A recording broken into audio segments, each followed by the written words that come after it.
Hey, and thanks for joining us for this special edition of the State of the Church address. Before we jump in, I'd love to just pray with you. Gracious Heavenly Father, I pray for a spirit of unity to rest upon us as we hear about how you have blessed us, have taken care of us, and how you have continued to provide a future and a vision for the church, even in the midst of the current situation we find ourselves in.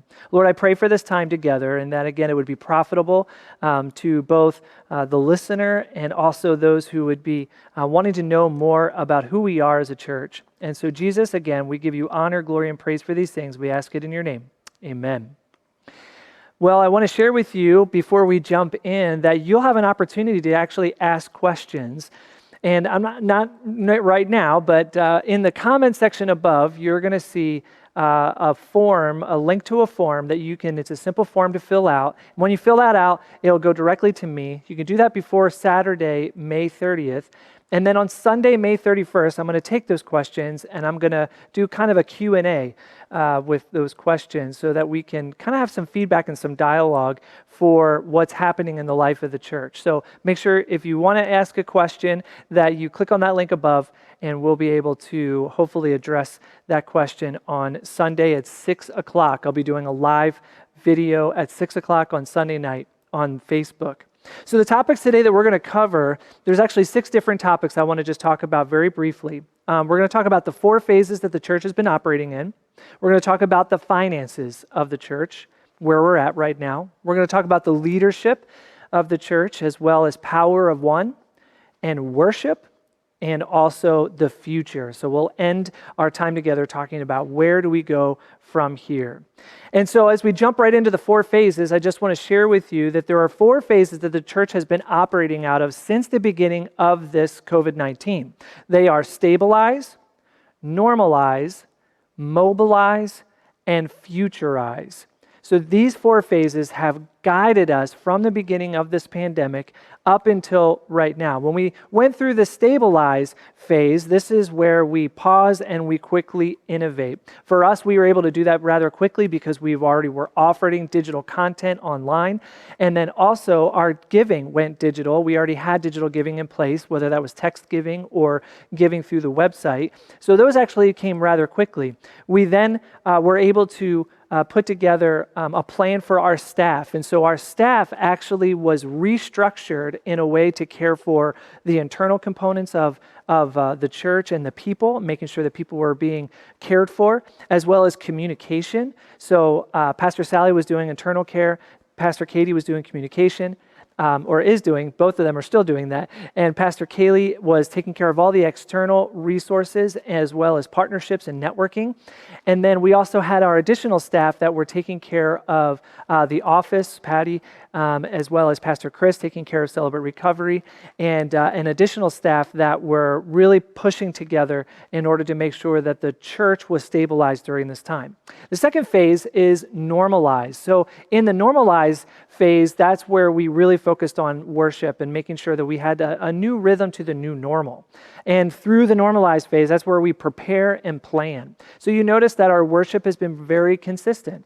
What we're trying to do with worship in the whole service is to shrink that down so it's editable content, snackable bites, and the ability to keep people's attention. So that's one of the things that we've been doing. And also, too, we've been putting out a weekly challenge to our folks and keeping that rhythm for our week. You know, Wednesday nights, we're still doing prayer on Facebook Live at 7 o'clock. We're still offering good content through Facebook daily for how people can connect with our resource partners, as well as caring for your physical, emotional, and spiritual health. And then also continuing to try to find ways to connect with one another in safe forms. So the third phase of our plan was mobilizing. When we mobilize, this is where we fight the crisis. And we did that by partnering very quickly with some local organizations that were already in place. We didn't have to reinvent anything. And it was our resource partners like High Point Cares and Hope for Tomorrow, Hesed House, which will be coming up again, as well as DuPage Pads and also you are a resource partner for us, and so we want to continue to partner together. So that was mobilizing. It's getting things out there and moving to make a difference in our neighborhoods, our communities, in the city or in the region around us. And last but not least, we talk about futurizing. In the futurize, this is where we recover and reemerge. This is really kind of a place of excitement for me. I get pretty excited about the futurize phase because it answers the question, where do we go from here? I'm going to talk more about that later. So let's jump into now our finances. I want to give you a financial update and go into a little bit more detail than we typically would maybe on a Sunday morning. So our giving for April was really strong. You saw maybe a couple weeks ago, we did an update in March. Our March giving was strong. Our April giving was strong. In fact, we needed $32,000 for April. That is equivalent of $8,000 a week is our giving need in order for us to continue to make sure that we're maintaining all of the healthiness for the life and finances of the church. And what we received in April was actually $36,026.67. Now that means that we actually are in the black. We've been in the black for March. We were in the black for April, and April was $4,026.67.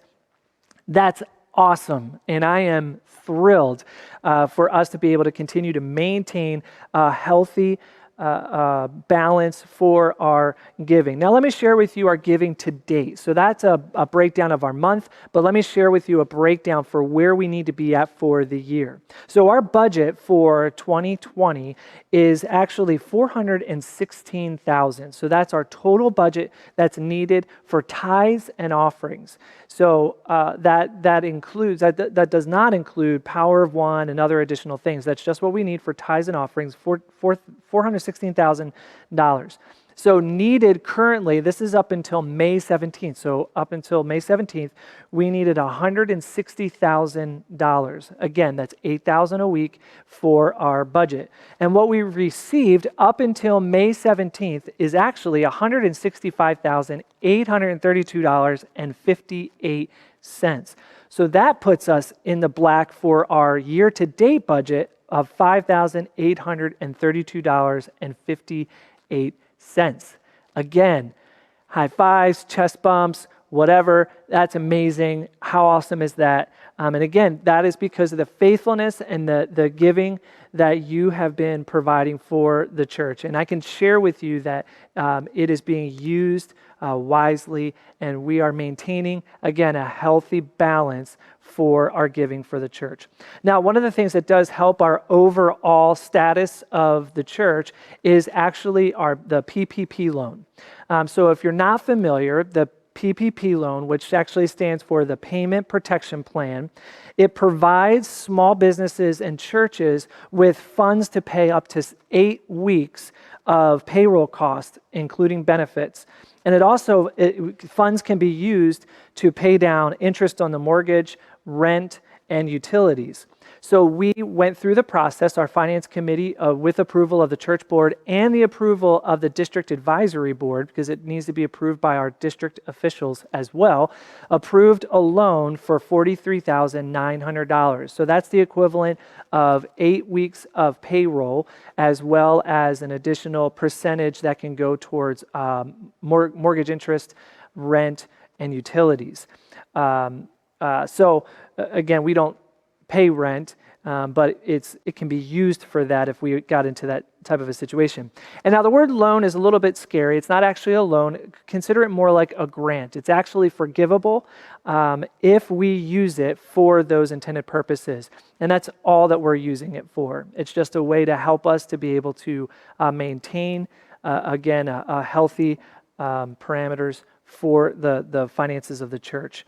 And so, in fact, as we talk about the mortgage, let me just share with you that our mortgage currently is $688,333.30. So that's what we have left on our mortgage. If anybody would like to make a check, the amount is $688,333.30. Just saying. So that's an update on our mortgage, and again, also on the PPP loan. I want to make sure too that you also hear that that PPP loan is forgivable. We will not have to pay interest on that. We will not have to pay that back. That is more like a grant as long as we use it for the intended targets of what it was intended for. So moving on to leadership, just want to share with you about our leadership. Usually typically in the month of May, we would have a board election. In fact, it would have been last week. Obviously, it's a little bit difficult to have a board elections during this season.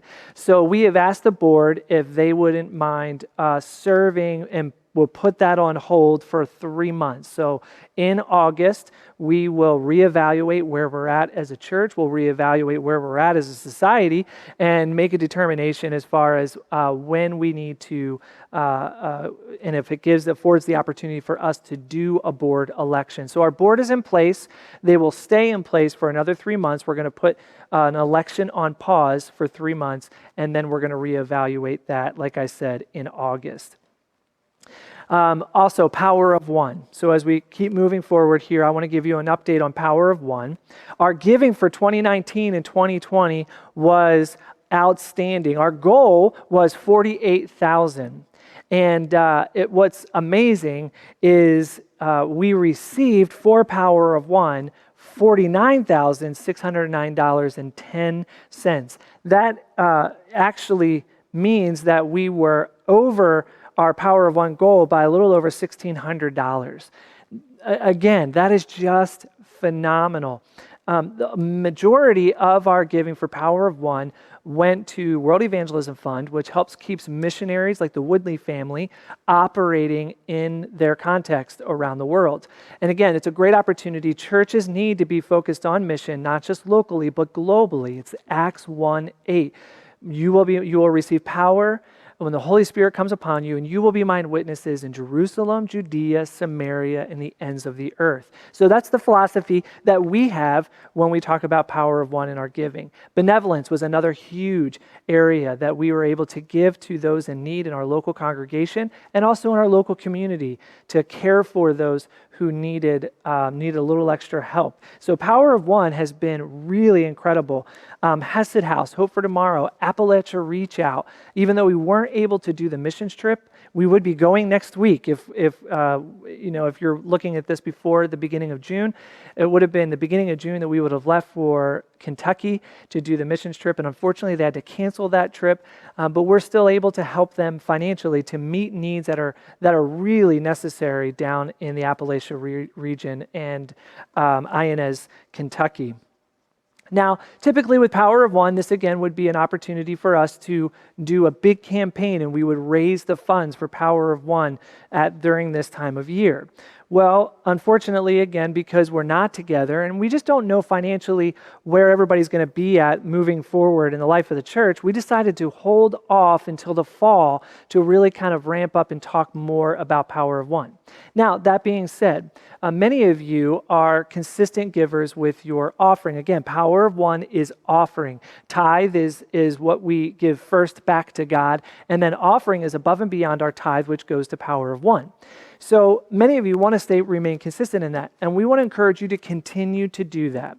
We will still, every penny that we receive for Power of One is designated for Power of One, and it goes directly back out to our missions and ministry arm of the church. And so you can have confidence that that is going to areas that are going to make an impact to advance the kingdom.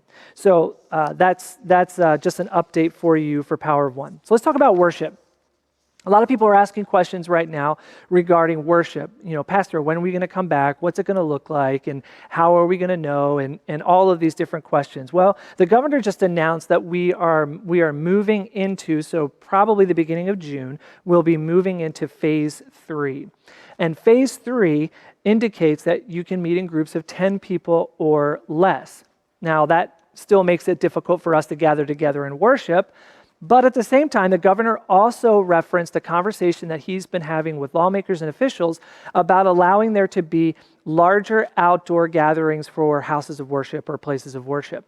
So that means, and we're paying attention to this, we're listening very closely, because if and when we're given the opportunity to do a larger outside gathering, we want to offer that to the congregation. So our goal hopefully will be, again, permitting the identity that helps us to make that decision, the Illinois Health Department, the governor's office, and the CDC. We want to offer an outdoor worship experience once a month, even during this period of time when we're still less than 50 people meeting in the building. So again, there's going to be lots of things that will go into that, but we want to try to be together. And the intentionality would be for us not only to connect with one another, but it's also to connect our community to the church. And so keep an ear out for that. We'll keep you informed as well. But just so you know, every single time the church tries to do an outdoor service, it rains. So if we're in the middle of a drought, be sure that we're going to schedule an outdoor service because we guarantee it will rain. And also, Pastor Kaylee has a team of people that she's been working with to get us back in planning and preparing for the return and when or if that becomes available. And again, I want to make sure you hear me tell you that we are leaning on the recommendations of our state government, our local officials, as well as the Health Department of Illinois and the CDC. And once they give us clear guidelines for that, we for sure will be moving forward. We're going to need your patience. It's going to look different. If or when we do come back to worship, whether that's outside, inside, it's going to be different. And we're going to need your patience, just like we need your patience everywhere else if you go to the store, if you go out anywhere. And so with entering into phase 3, we also want to make you aware that the staff will have a choice to be able to come back to the office to work. Now, I want to share with you that that does not mean that the church office will be open. The church will be available if you need to drop something off, or if you want to drop off your tithe or an offering, or small gifts. Meals are appreciated as well. I'm just teasing. But the staff will be working in the office at their discretion, safe in a safe manner, social distancing, and also too, that does not mean that the church office will be open for people to come to the office. And again, I just want to make sure you're aware of that you will not get access to the church office or the building if you do stop by. Last but not least, let's talk about the future. So the future aspect, there's going to be a gap of time between phase 3 and phase 4. If you listen to the conversations from our governor and the interviews that he's been doing, he's indicated that phase 4 will not happen until either there's a solid treatment plan for coronavirus or there's a vaccine in place. We know, as we've been doing a lot of education, that potentially could be 16, 18 months. We're just not sure. Either way, there's going to be a gap of time between phase 3 and phase 4. So the question we have to ask ourselves is, what are we going to do during that period of time? Well, this week, I'm going to actually be launching an 8-week coaching system to train leaders and visionaries in the church to launch microchurches or house churches. So this is a part of the vision of the church to launch the Fox Valley Network. And within this network is launching microchurches and house churches. This is an incredible opportunity for us to innovate and to offer something that stands in the gap between phase 3 and phase 4. It will also serve a great opportunity for us to look at where do we go in the future after we do come back to the church and worship together, because the reality is we need to continue to take the church to the neighborhood. And it just reinforces that the church is more than a building.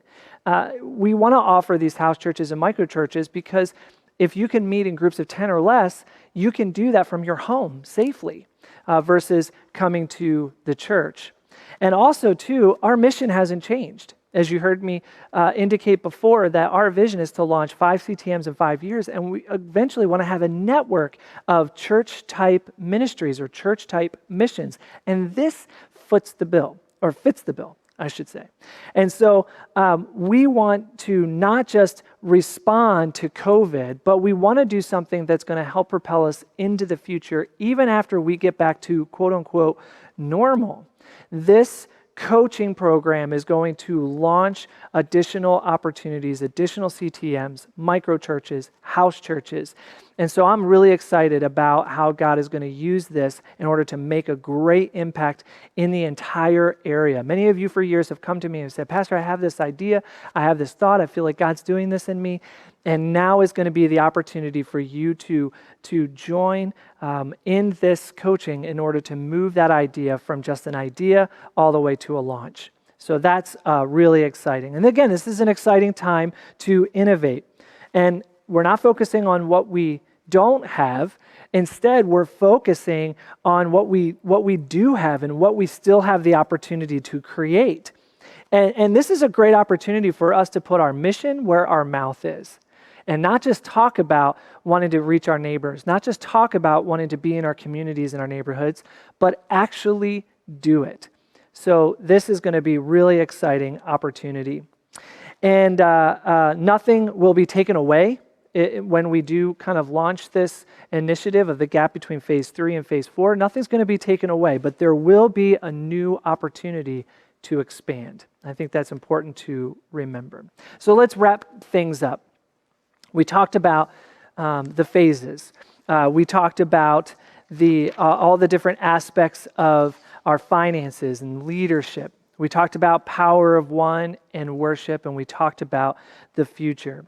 But as we wrap up, I just want to encourage you. Giving is strong. The people of Trinity are strong. The future of the church is strong. So be encouraged.